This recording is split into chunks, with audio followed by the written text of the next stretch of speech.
আপনি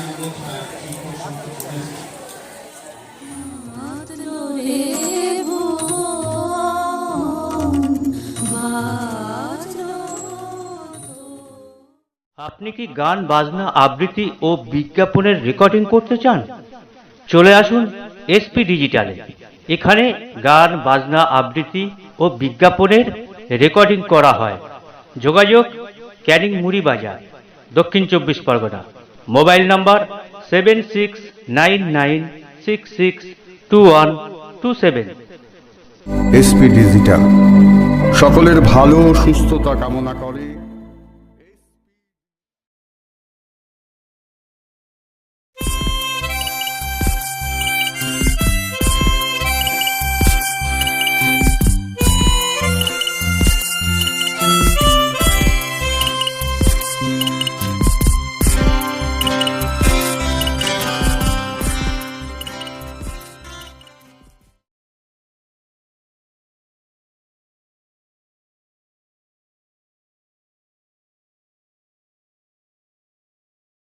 আমি বলেছি তিনি খুব উৎসাহী এবং আমাদের উৎসাহ দিচ্ছেন।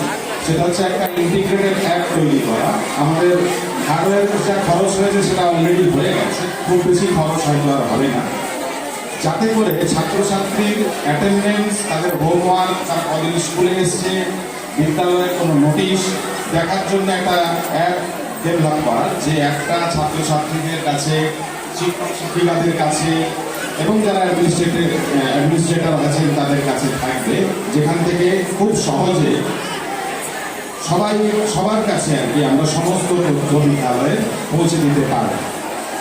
যদিও আমরা এই বিষয়ে সরকারি কোনো অনুদান পাইনি, অভিভাবকদের উপরেই আমরা নির্ভর করেছি বা অভিভাবকদের কাছে দিতে গেছি। আশা করি অভিভাবকরা সামনের দিনে আমাদেরকে উৎসাহ দেবেন, যাতে করে তাদের ছাত্রছাত্রীদের আমরা আরও ভালো পরিষেবা দিতে পারি। আমি আমার বক্তব্য দীর্ঘায়িত করব না। আমি একটা জিনিস খালি বলি, আমাদের এই যে সিস্টেমটা হয়েছে, সম্ভবত পশ্চিমবঙ্গের কোনো সরকারি বিদ্যালয়ে এই সিস্টেমটা নেই। যেটা আছে সেটা হয়তো বায়োমেট্রিক, কিন্তু RFID, রেডিও ফ্রিকোয়েন্সি আইডেন্টিফিকেশনের মাধ্যমে যে অ্যাটেন্ডেন্সটা, সেটা আমি যেটুকু জানি সেটা হচ্ছে দিল্লিতে আমাদের একটি বেসরকারি বিদ্যালয়ে এটি আছে।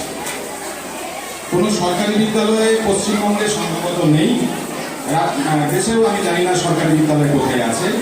আমরা এটা ভেবেছি এই কারণে, আমরা প্রথমে ভেবেছিলাম বায়োমেট্রিক করবো, কিন্তু বায়োমেট্রিক করতে গেলে 2500 ছাত্রছাত্রীকে ম্যানেজ করা খুব কঠিন ব্যাপার। অনেকগুলো যন্ত্র লাগিয়ে অনেকগুলো লাইন করতে হবে। আমাদের মাথায় প্রথম থেকেই ছিল যে যাতে লাইন না হয়, অটোমেটিক হয়ে যায়, কোথাও কোনো আঙুল দেখাতে হবে না, কোথাও ফেস রিকগনিশনের ব্যাপার নেই, কার্ড কোথাও উঁচু করতে হবে না, শুধু একবার ওই গেটটা দিয়ে প্রবেশ করলেই হয়ে যায়। সেই জন্য আমরা একটু বেশি খরচ করে হলেও এটা করার চেষ্টা করেছি, যাতে করে সুন্দরভাবে এই ম্যানেজমেন্টটা করা যায়। আমি উপস্থিত সবাইকে ধন্যবাদ জানাই। আমি বক্তব্য দীর্ঘায়িত করব না। সবাই ভালো থাকুন, সুস্থ থাকুন। নমস্কার। ভালো লাগলো। আমাদের এটা হওয়ার পরে আমাদের একটা সিকিউরিটি বাড়লো, যাতে আমাদের কাছে কোনো সুরক্ষার জন্য এটা খুব ভালো হয়েছে। আমাদের সঠিক সময় এটা আমাদের হয়ে আমাদের খুব কি নাম আপনার? আমার নাম ক্লাস 11।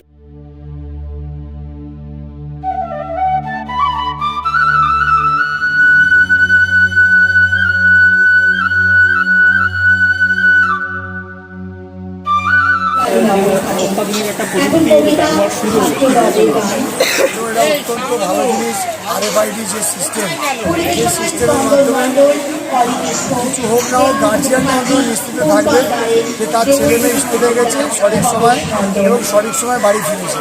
আমি ধন্যবাদ জানাই ক্যানিং ডিভিশন স্কুলের প্রধান শিক্ষক মহাশয় এবং অল টিচার সহ আমাদের ম্যানেজমেন্ট কমিটির সভাপতি সহ যারা আছেন, তারা এত ভালো একটা উদ্যোগ নিয়ে এত ভালো একটা অনুষ্ঠান করেছে। এই জেলা কেন রাজ্যে কোনো স্কুলে নেই। আমরা চাইব যে স্কুলে আরও ভালো ভালো এই ধরনের কিছু উন্নতি হোক। আমরা সর্বোপরি একটা প্রাক্তন ছাত্র হিসাবে এবং ক্যানিংয়ের নাগরিক হিসাবে ওনাদের পাশে আছি। আজকের যে প্রোগ্রামটা হলো সেটা হচ্ছে আমাদের RFID স্মার্ট অ্যাটেন্ডেন্স। অর্থাৎ 1933 সালে আমার স্কুল প্রতিষ্ঠা হয়েছিল, প্রায় 100 বছরে পদার্পণ করতে চলল। তা আমরা বিগত কয়েক বছরে লক্ষ্য করেছি যে স্কুল চালানোর ক্ষেত্রে ক্রমান্বয়ে একটা অসুবিধার সৃষ্টি হচ্ছে যে ছেলেমেয়েরা ইররেগুলার আসছে, ইররেগুলার যাচ্ছে, এবং ক্লাস চলাকালীন কোনো ছেলেমেয়ে ইউনিফর্ম পরে বাইরে চলে যাচ্ছে বা স্কুলে আসছে না, অথচ ইউনিফর্ম পরে ঘুরছে। এই জিনিসগুলো বন্ধ করার জন্য আমরা চেষ্টা করেছি RFID based smart attendance card তৈরি করতে। এই কার্ডের মাধ্যমে তারা যখন আমার স্কুলের গেট দিয়ে ঢুকছে, তখন সাথে সাথে একটা SMS তার বাড়িতে গার্ডিয়ানের কাছে 3 সেকেন্ডের মধ্যে চলে যাবে, এবং অ্যাজ ওয়েল অ্যাজ তারা যখন স্কুল ছুটি হচ্ছে বা স্কুল থেকে বেরিয়ে যাচ্ছে, তখনও গার্ডিয়ানের কাছে একটা SMS যাবে যে আপনার স্কুল ছেড়ে স্কুল পরিত্যাগ করল।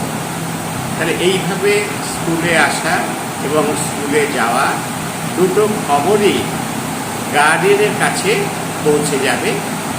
এবং আসার কথা, আমাদের যে স্কুলের যে সমস্ত গার্ডিয়ানরা আছেন তারা প্রত্যেকে আমাদেরকে এরকম একটা সিস্টেম করার জন্য অনুপ্রাণিত করেছেন। তাদের কাছে আমরা কৃতজ্ঞ। তারা কিছু অনুদানও আমাদেরকে দিয়েছেন, এবং আমাদের ম্যানেজিং কমিটির একটা তহবিল থেকে কিছু খরচা করে আমরা এই সিস্টেমটা করেছি। এই সিস্টেমের মধ্যে শুধু অ্যারাইভাল এবং ডিপার্চার নয়, সমস্ত সিস্টেমের মধ্যে আমরা আনছি, যেমন রুটিন, ক্লাস পরিচালনা, ক্লাস টিচাররা কখন ঢুকছে কখন বেরোচ্ছে, বা সেই ক্লাসের মধ্যে সমস্ত স্টুডেন্টরা ঠিকঠাক মতো ক্লাস করছে কি না, এই সমস্ত কিছু আমরা চেষ্টা করেছি। এবং রেকর্ড সংরক্ষণ, অনেক সময় চাকরি বাকরি হলে স্কুলে রেকর্ড দেখতে আসে ভেরিফিকেশনের জন্য, তা সেই রেকর্ডগুলোকে পর্যন্ত আমরা চেষ্টা করছি প্রিজার্ভ করার অনলাইনের মাধ্যমে। অর্থাৎ আমরা একটা টোটাল স্কুলটাকে ডিজিটাল সিস্টেমে নিয়ে আসার ক্ষেত্রে অহরহ একটা পদক্ষেপ নিয়ে চলেছি, এবং আশা করছি আগামী কিছুদিনের মধ্যেই টোটাল স্কুলটাকে আমরা ডিজিটাল করে তুলতে পারব। আপনার নাম? আমার নাম মানিকলাল চ্যাটার্জি। আমি ক্যানিং ডেভিড সেশন হাই স্কুলের পরিচালন সমিতির সভাপতি।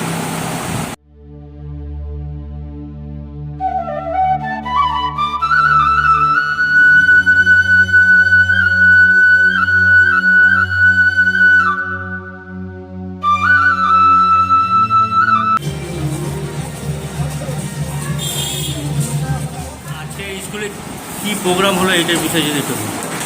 আমাদের আজকে ওই RFID attendance system, smart attendance system, এটার উদ্বোধন আমরা করলাম। মূলত অভিভাবকদের চাহিদা, অভিভাবকদের প্রস্তাব এবং তাদের সাপোর্ট নিয়ে আমরা এটা করেছি। এটা একটা ডিজিটাল অ্যাটেন্ডেন্স সিস্টেম, যেখানে ফিজিক্যালি কোনো ছাত্র বা তার কার্ডটিকে কোনো মেশিনের কাছে নিয়ে যেতে হবে। রেডিও ফ্রিকোয়েন্সির মাধ্যমে 5 মিটারের মধ্যে আসলেই ছাত্রটির আইডেন্টিফিকেশন হয়ে যাবে এবং তার অ্যাটেন্ডেন্স রেজিস্টার হবে। অ্যাটেন্ডেন্স রেজিস্টার হওয়ার পর রিয়েল টাইম অভিভাবকদের কাছে SMS চলে যাবে যে আপনার ছেলেটি বা মেয়েটি বিদ্যালয়ে আজকে উপস্থিত হবে। আবার ঠিক যখন সে বিদ্যালয় পরিষদ ত্যাগ করবে, তখনও একইভাবে এই অ্যাটেন্ডেন্সটা রেজিস্টার হবে এবং সেই খবরটা অভিভাবকদের কাছে SMS এর মাধ্যমে চলে যাবে যে আপনার ছাত্র বা ছাত্রী বিদ্যালয় পরিষদ ত্যাগ করবে। এটা করার মূল উদ্দেশ্য হচ্ছে, যেহেতু আমাদের একটা বড় পরিসর, কিন্তু পুরোটাই আমাদের সেইভাবে সিকিউর করা নেই। ছাত্রছাত্রীরা অনেকেই অনেক সময় বিদ্যালয়ে আসছি বলে বাইরে ঘুরে বেড়ায়, বা বিদ্যালয় পরিষদ যখন ত্যাগ করছে তখন নির্দিষ্ট সময় ত্যাগ করছে না, অনুমতি না নিয়ে। এখন যা দিনকাল পরিস্থিতি, সেটার কথা ভেবে অভিভাবকদের এই যে একটা দুশ্চিন্তা ছিল, সেটা আমরা দূর করার চেষ্টা করছি। আশা করি এটা আমরা করতে পারবো, আমরা শুরুটা আজকে করলাম। এবং এই যে সিস্টেমটা আমি বললাম, বায়োমেট্রিক অ্যাটেন্ডেন্স বা অন্য সেটা দিয়ে SMS দেওয়া, এটা হয়তো কোথাও কোথাও আছে, কিন্তু এই RFID টেকনোলজি সম্ভবত পশ্চিমবঙ্গের কোনো রাজ্য সরকার চালিত বা প্রসূত কোনো স্কুলে নেই, বেসরকারি স্কুলে থাকলেও থাকবে। এইটা যে সিস্টেমটা চালু হলো, এটা কীরকম খরচ হয়েছে? শুধুমাত্র ধরুন এর দুরকম খরচ আছে। একটা হচ্ছে আপনার আমাদের পুরো হার্ডওয়্যার, আমাদের মেশিন, আমাদের কম্পিউটার যে সার্ভার তৈরি করা, এবং আরেকটা খরচ হচ্ছে একটা কার্ড বানানো, যে কার্ডটা একটা স্মার্ট কার্ড। সব মিলিয়ে আমাদের মোটামুটি প্রায় 4 লাখের কাছাকাছি খরচ হয়েছে এই সম্পূর্ণ সিস্টেমটা, ছাত্রছাত্রীদের প্রায় 2000 কার্ড দেওয়া, এবং আমাদের বিভিন্ন RFID মেশিন কেনা। সে মেশিনগুলো অত্যন্ত ইফেক্টিভ মেশিন, যেগুলো ওয়েদার সিল্ড করা, যাতে করে আপনার জল, ঝড়, বৃষ্টিতেও কোনো অসুবিধা না হয়। এবং আমাদের এই CCTVটা ধরলে আরেকটু বেশি খরচ হবে। তো CCTVটা আলাদা আমরা অন্যভাবে এস্টিমেট নিয়ে করেছি, কিন্তু এটা সম্পূর্ণ আলাদা একটা সিস্টেম করেছি। এটা কি কোনো দপ্তর থেকে ফান্ডটা দেওয়া হয়? না, এটা সম্পূর্ণই আমরা অভিভাবকদের স্বেচ্ছায়, অভিভাবকরা যেহেতু এটা কন্ট্রিবিউট করেছেন, অভিভাবকদের টাকা দেওয়া থেকে আমরা করেছি, এবং স্কুল ফান্ডের কিছু টাকা যেটা আমরা ব্যবহার করেছি। যে সিস্টেমটা চালু করা হলো, এর ফলে কি মনে হচ্ছে আগামী দিনে কি যেসব ছাত্রছাত্রীরা আসছে, অভিভাবকরা কি অনেকটাই সুনিশ্চিতভাবে থাকতে পারবে যে আমার সন্তান স্কুলে গিয়েছে বা স্কুল থেকে বাড়িতে ফিরলো? একদম। অভিভাবকরা বেশিরভাগই এটা আমাদের অফ করেছেন। শুধুমাত্র ক্লাস 12-এর যেহেতু 1-2 মাস ওদের ক্লাস হবে, আর সেই জন্য তাদেরকে আমরা বলিনি বা তাদেরকে খুব একটা তারা নেয়ও নি, কিন্তু বেশিরভাগ ক্লাসের সমস্ত ছাত্রছাত্রীরাই নিয়েছে। যারা নিতে পারেনি আর্থিক সমস্যার কারণে, তাদেরটা আমরা স্কুল ফান্ড থেকে ব্যবস্থা করি। তাদেরকেও বেশ কিছু কার্ড আমরা দিয়েছি, এবং এই সিস্টেমে তাদেরকে ইন্টিগ্রেট করা হয়েছে, যারা কোনো পয়সায় কন্ট্রিবিউট করতে পারে। তো ফলে আমার মনে হয় অভিভাবকরা এই SMS-টা পেলে একদম তারা একদম নিশ্চিত থাকবেন যে আমার ছেলেটি বিদ্যালয়ে গেল বা মেয়েটি, এবং যখন বেরোচ্ছে তখন তারা বুঝতে পারবে যে কটার সময় ছেলেটি বা মেয়েটি বিদ্যালয় পরিষদ ত্যাগ করবে। আপনার নাম আর কি? আমার নাম হচ্ছে কৃষ্ণকুমার ভগত, আমি এই বিদ্যালয়ের প্রধান শিক্ষক।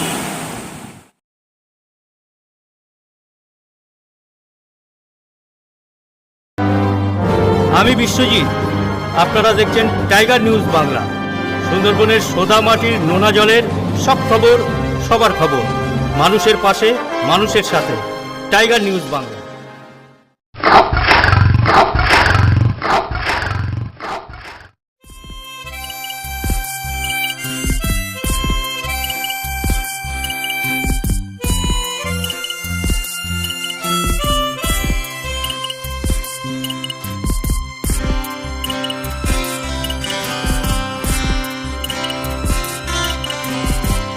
ঝরে গেল ফুল ঝরা পাতার তরে, জীবনের বাঁকা পথে গেছি হারিয়ে। ঝরে গেল ফুল ঝরা পাতার তরে, জীবনের বাঁকা পথে গেছি হারিয়ে। ভালোবাসার বাগিচা গেল শুকিয়ে, ভালোবাসার বাগিচা গেল শুকিয়ে। বরণের মালাখানি পাবো কেমনে, ঝরে গেল ফুল ঝরা পাতার তরে, জীবনের বাঁকা পথে গেছি হারিয়ে।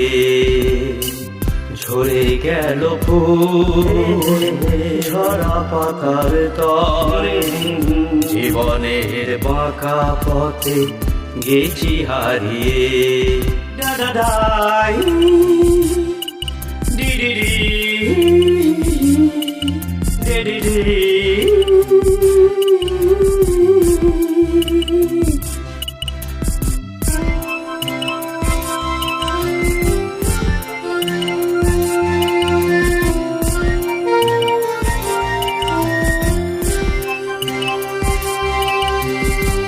পরের ঘরে ছেড়ে তুমি যাও গো নিজের ঘরে, দিবানিশি ঝরছি আমি স্বপনের নয়নে।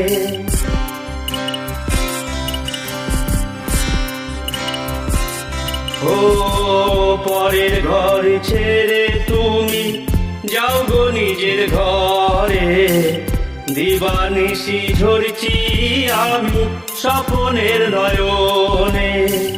ভালোবাসার মরীচিকা মরেও সে বেঁচে রয়, স্মৃতির বাসরে চিতারে খোঁজালিয়ে, জীবনের বাঁকা পথে গেছি হারিয়ে। ঝরে গেল ফুল ঝরা পাতার তরে, জীবনের বাঁকা পথে গেছি হারিয়ে।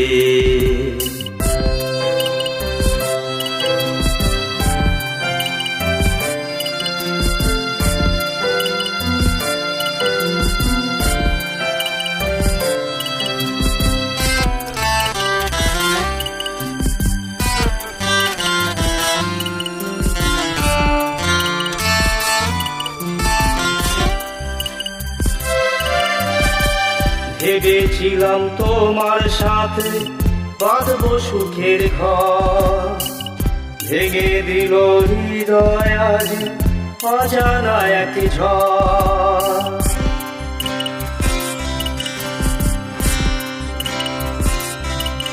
ও ভেবেছিলাম তোমার সাথে বাঁধবো সুখের ঘর, ভেঙে দিল হৃদয় আজ অজানা এক ঝড়।